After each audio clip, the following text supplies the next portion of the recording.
Dernière partie du cours sur la data science, on va donner quelques exemples. OK.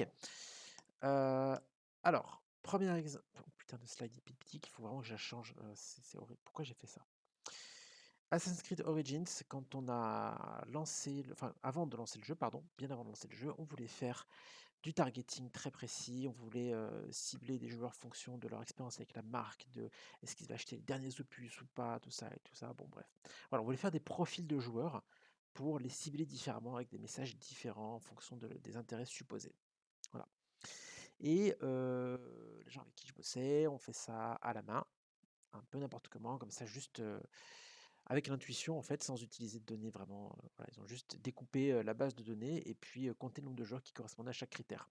Donc ils ont créé des groupes en fait, sans se poser la question de si ces groupes-là existaient vraiment dans la donnée. C'est juste des groupes arbitraires, on met des seuils, ils ont joué des derniers Assassin's Creed, ben, ils sont dans tel groupe. Ils ont joué à Black Flag, ils sont dans tel groupe, ils ont pas joué depuis au moins un an, ils sont dans tel groupe et cetera. Voilà.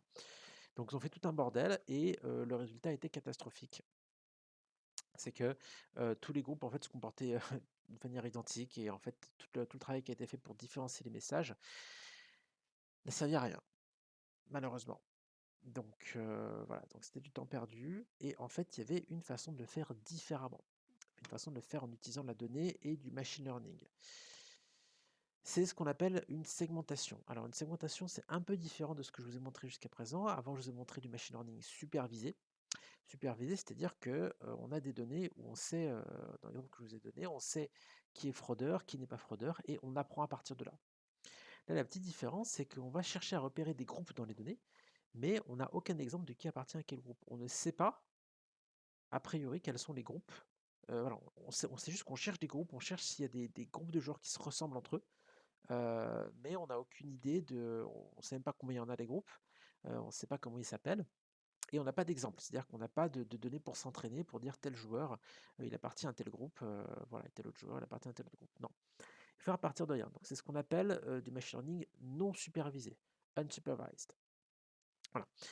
Ça fonctionne un peu de la même manière, c'est qu'on va quand même entraîner un algorithme, c'est-à-dire qu'on va lui donner plein de variables sur nos joueurs et en fait, il va analyser, en gros, les distances entre les joueurs sur la base de ces variables-là. Je dis variables, des features quoi, en gros. On va lui donner des caractéristiques, combien d'Assassin's Creed il a joué, combien d'heures il a joué, combien il a fini, est-ce qu'il est allé jusqu'au bout, est-ce qu'il s'est arrêté en plein milieu, est-ce qu'il a monétisé, est-ce qu'il a acheté les DLC, le season pass, depuis combien de temps il a un compte Ubisoft, quelle est la dernière fois qu'il a joué et cetera. On va donner tous ces trucs-là, à l'algorithme et il va analyser quels sont les joueurs qui sont proches. Il va tout faire pour rassembler les joueurs qui sont proches et pour éloigner les joueurs qui ne se ressemblent pas, d'après ces variables-là, d'après ces features-là. Et en regardant quel joueur il a rassemblé, quel joueur il a éloigné, on va repérer des groupes. En fait, c'est l'algorithme qui va donner des groupes. Il va nous dire, ben, voilà, en fait, il y a 5 groupes dans vos données, voilà, qui sont, et il va nous dire pour chaque joueur à quel groupe il appartient. Petit problème, il ne nous dit pas ce qu'il y a dans les groupes, en fait, parce que l'algorithme ne peut pas interpréter les groupes, en fait. Il va juste nous dire, bah, les joueurs, c'est, le joueur 1, 2, 3, 4, 5, 6, il est dans le groupe A, le joueur, 5, 6, 7, il est, dans le groupe B et cetera. Il va juste nous dire, voilà, chaque joueur, à quel groupe il appartient. Et nous, ce qu'on va faire, c'est qu'on va repasser derrière et on va analyser les joueurs dans chaque groupe pour déterminer, à quoi correspond ce groupe. Donc on va regarder le détail et par exemple, bah, il y a toujours un groupe de joueurs, souvent quand on fait ce genre d'analyse, de joueurs pas du tout engagés, qu'on n'a pas vu depuis longtemps. Ils ont lancé une fois un Assassin's Creed, mais après ils ont jamais retouché à la marque et du coup, bah, tous ces joueurs-là, ils sont dans un groupe que nous, on va baptiser. Donc, data scientist, on va regarder les données, on va baptiser ce groupe, on va dire c'est le groupe des joueurs, peu engagés, des joueurs quasi disparus, voilà. Mais c'est pas l'algorithme qui nous le dit, c'est à nous de faire cette analyse-là. Pareil, on va avoir un groupe généralement de joueurs très engagés qui ont fini tous les Assassin's Creed, qui ont acheté tous les DLC, tous les Season Pass, et cetera. Voilà, donc nous on va regarder ça, on va remarquer ça et on va dire tiens, ça c'est le groupe des joueurs très engagés, et cetera, et cetera. Et l'algorithme va se donner 4 ou 5 groupes comme ça.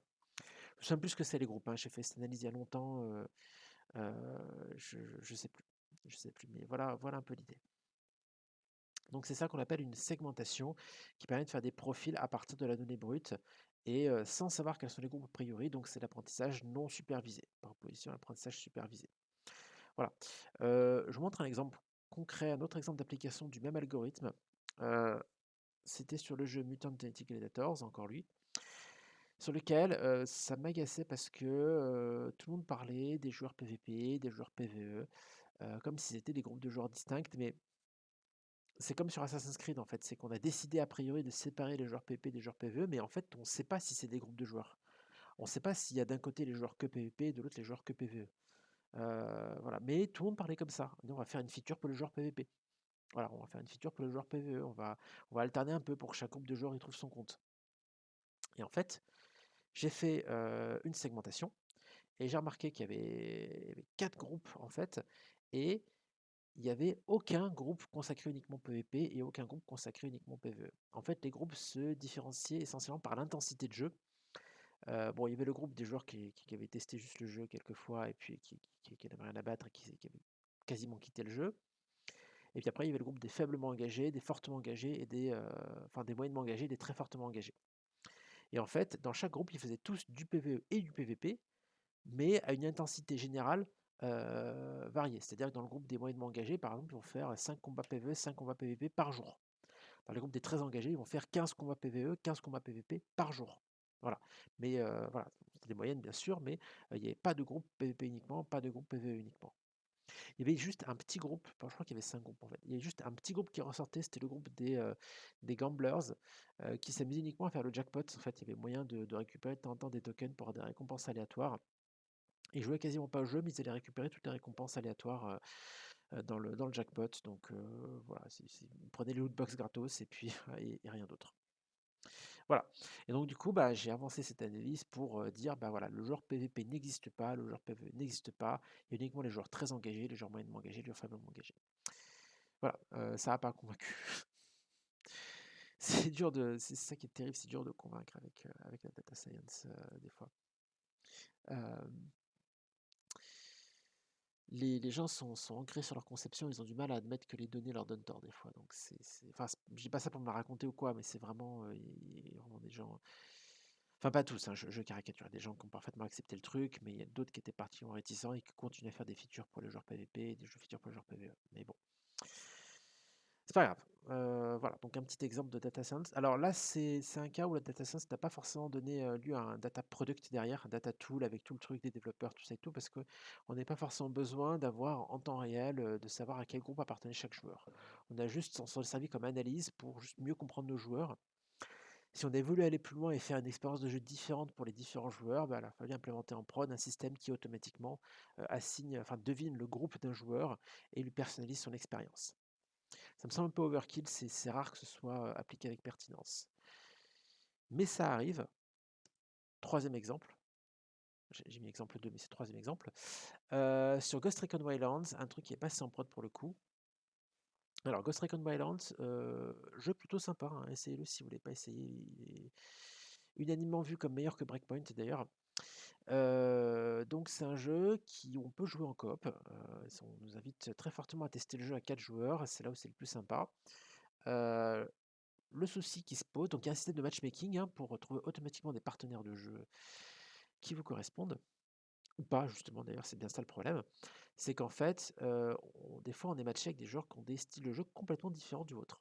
Peut-être que vous allez vouloir faire le jeu bien comme il faut, tactique, marquer les ennemis avec les jumelles ou avec le drone, des petits tirs de snipe silencieux pour les éliminer un par un, on cache les cadavres, tout ça, on fait super gaffe et tout, nickel chrome. Voilà. Et vous allez être matchmaké avec un bourrin qui va foncer à la mitrailleuse et ça va vous frustrer parce que ça ne correspond pas à votre style de jeu, c'est pas comme ça que vous avez envie de jouer et du coup, bah voilà, ça gâche un peu votre expérience. Du coup, qu'est-ce qu'on a fait? Ça je suis quasi sûr que je vous en avais parlé en septembre. Si je me souviens de. Bref. C'est pas grave, désolé pour la redite, hein, vraiment, vraiment désolé, avancez la vidéo, regardez-la en x2. On a identifié via une segmentation des styles de jeu, c'est-à-dire qu'on a mis plein d'infos dans un algorithme sur la façon de jouer, la distance de kill, les types d'armes utilisées, silencieux, pas silencieux, repéré, pas repéré, nombre d'ennemis tués, etc.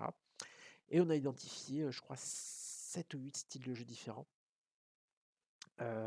Voilà, qu'on a classé les bourrins, les tactiques, les snipers, les corps à corps, les assaults, enfin voilà, il y a plein de styles de jeu différents. Et du coup, on fait en sorte que le matchmaking vous mette avec des gens avec un style de jeu qui vous ressemble dans la mesure du possible.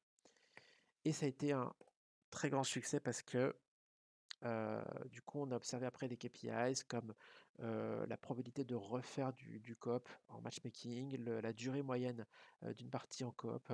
Voilà, tous ces KPIs ont beaucoup augmenté, ce qui montre vraiment le succès de ce système-là. Voilà, l'intérêt de matcher des joueurs par profil. Voilà. Euh, Deuxième grande catégorie d'exemples, les prédictions. Alors, les prédictions data science, c'est un truc qui suscite beaucoup d'émoi parce qu'il y a des gens qui pensent qu'on peut prédire tout et n'importe quoi. Cette slide est très importante parce que le truc qui est marqué à gauche, c'est hyper fondamental et beaucoup de gens l'oublient. C'est qu'on ne peut prédire le futur que si le futur est similaire au passé d'une certaine manière. Ok. S'il y a des choses qui se ressemblent, enfin des trucs identiques, des situations identiques, on peut exploiter notre connaissance du passé pour prédire le futur. Exemple, prédire les campagnes marketing. Alors ça, c'est un truc que je voulais pas forcément présenter quand j'ai fait les KPIs, je sais plus, parce que c'est déjà assez avancé. Quand vous faites des campagnes marketing, de l'acquisition payante, c'est-à-dire que vous payez par exemple Facebook pour mettre une pub dans la timeline des utilisateurs, et si les gens cliquent, ça les amène vers votre jeu, et vous payez une petite somme, genre 2-3 € par personne qui clique, et voilà. Et le pari de ce genre de truc, c'est que vous espérez que le pognon que va vous rapporter une personne est supérieur au coût d'acquisition que va vous facturer Facebook. C'est-à-dire que si Facebook vous facture 3 € en moyenne, vous espérez qu'en moyenne, chaque utilisateur vous rapporte plus que 3 €. Donc, ce que votre utilisateur vous rapporte, c'est l'ARPU, l'average revenue per user, et le CPI, cost per install, c'est ce que ça vous coûte. Problème. Ce que vous payez, c'est instantané. Dès que le mec clique, vous êtes facturé. En revanche, la personne qui rentre dans votre jeu, elle met du temps avant de générer tout son revenu. Et donc, vous observez au début qu'une partie du revenu généré. Si vous arrêtez au point orange, là, vous savez que jusqu'à présent, au bout de quelques jours, la personne a généré 1 € en moyenne, enfin, votre groupe de personnes, parce qu'il n'y en a pas qu'une, bien sûr, a généré 1 € en moyenne. Et il y a différents scénarios possibles. Soit optimiste, c'est un optimiste, voilà, ça va augmenter, et puis on va dépasser la ligne verte. Et quand on dépasse la ligne verte, ça veut dire qu'on devient profitable, ça veut dire que les gens rapportent en moyenne plus que ce qu'ils ont coûté. Soit c'est un pessimiste, on va jamais rejoindre la ligne verte, et du coup les gens vont rapporter en moyenne moins que ce qu'ils ont coûté. Du coup, qu'est-ce qu'on va faire? On va analyser avec de la data science les campagnes passées et essayer de deviner en corrélant le revenu moyen par utilisateur, qui est donc la variable cible, avec tout un tas de variables sur, voilà, jusqu'à présent, les caractéristiques des joueurs, combien de temps ils ont joué, est-ce qu'ils ont fini le tutoriel, est-ce qu'ils ont déjà dépensé un peu d'argent, etc. On va corréler tout ça pour essayer de deviner le revenu moyen que va rapporter chaque utilisateur. Et le but, c'est de deviner si nos campagnes vont se situer ici ou là pour pouvoir prendre la meilleure décision, c'est-à-dire les continuer ou les arrêter. Voilà, prédiction. Deuxième exemple de prédiction, la prédiction du churn. Je vous invite beaucoup à aller lire cet article sur Ion que vous trouverez sur Gamasutra, où il y a quelqu'un qui explique comment il a essayé de prédire le churn des joueurs. Et du coup, voilà, il a pris plein de données sur les joueurs, il a essayé de deviner quel joueur allait partir et quel joueur allait rester et pourquoi. Voilà, donc même process, on a des données historiques, donc c'est l'apprentissage supervisé parce qu'on a plein de données historiques sur qui s'est barré et qui est resté, et sur les caractéristiques de ces joueurs-là. Donc on a pu observer ceux qui se sont barrés et ceux qui sont restés, quel était leur temps de jeu, le nombre d'ennemis tués, avancement dans le tutoriel, les zones explorées, la classe, le nombre de quêtes effectuées, ce qu'ils ont raté un truc, le nombre de fois qu'ils sont morts, etc. Donc, ils ont construit un prédicteur qui est capable de dire, qui est capable de faire une prédiction et de dire est-ce que ce joueur-là va se barrer ou non. Et le grand paradoxe qui est amusant, c'est que ils arrivent avec une très grande précision à deviner qui va se barrer. C'est-à-dire que les KPIs, la matrice de confusion était très très optimiste. On arrivait très facilement à déterminer qui allait se barrer. En revanche, on n'avait aucune idée de pourquoi les gens se barraient. C'est-à-dire qu'en fait, il a essayé de corréler ça avec plein de variables pour essayer de savoir si est-ce que les gens se barraient parce qu'ils avaient raté une étape du tutoriel, parce qu'ils se faisaient tuer trop souvent, parce qu'ils n'arrivaient pas à faire la quête, parce que leur classe était underpowered ou ce genre de truc. Et il n'y a rien qui ressortait, rien n'était significatif. Donc il a aucune explication. Et en fait, les variables qui permettent de prédire si le joueur va partir ou non, c'est des variables qui sont autour de l'évolution des habitudes de jeu. Est-ce qu'il joue de plus en plus, de moins en moins? Est-ce que son playtime augmente? Est-ce qu'il fait de plus en plus de quêtes? Est-ce qu'il continue à progresser dans l'histoire? Est-ce qu'il ralentit dans sa progression? Voilà. C'est que des éléments comme ça qui permettent de faire la prédiction. Donc derrière, on sait prédire, mais on n'a aucune idée de pourquoi les gens partent. Voilà, ce qui est un petit peu triste. Et après, le problème, c'est que, je sais plus si j'ai une slide sur ça, non, j'ai pas de slide. Le problème qu'on rencontre, c'est qu'on ne sait pas trop quoi faire derrière, sur comment on peut les pousser à rester en jeu. Est-ce qu'on leur fait un cadeau? Est-ce qu'on leur envoie un mail? Est-ce que. Voilà, on cherche des idées pour. Voilà, on sait que cette personne va quitter le jeu bientôt, parce qu'on a un prédicteur, mais qu'est-ce qu'on fait pour la pousser à rester? C'est un truc vraiment, vraiment compliqué. Lisez l'article, hein, il vaut vraiment le coup. Autre catégorie d'algorithmes, les recommandations. Alors, ça c'est un truc qui est très à la mode parce qu'on voit beaucoup, on le voit sur Steam, on le voit sur Amazon, on le voit sur Netflix. D'ailleurs, je crois que j'ai plein d'exemples dans mes slides. Donc sur Steam, quand vous avez votre liste de découvertes, on vous recommande, on fait des recommandations personnalisées sur la base de ce à quoi vous avez joué, de qu'est-ce que vous avez mis en wishlist, de qu'est-ce que vous avez acheté. Voilà, donc là, un screenshot que j'ai pris sur mon Steam perso, il m'avait recommandé Gris parce que c'est un jeu indépendant, à ambiance, apparemment, c'est des genres de jeux que j'aime bien. Du coup, je sais pas testé Gris pour le coup, je sais pas si c'est bien, s'il y en a parmi vous. Apparemment, c'est une tuerie, pareil, mais m'attire pas trop. Bref, on s'en fout. Autre exemple, voilà, Amazon, typiquement les produits qui sont fréquemment achetés ensemble. Les gens qui ont acheté ça vont souvent acheter ça et on vous incite à acheter le bundle avec une petite réduction.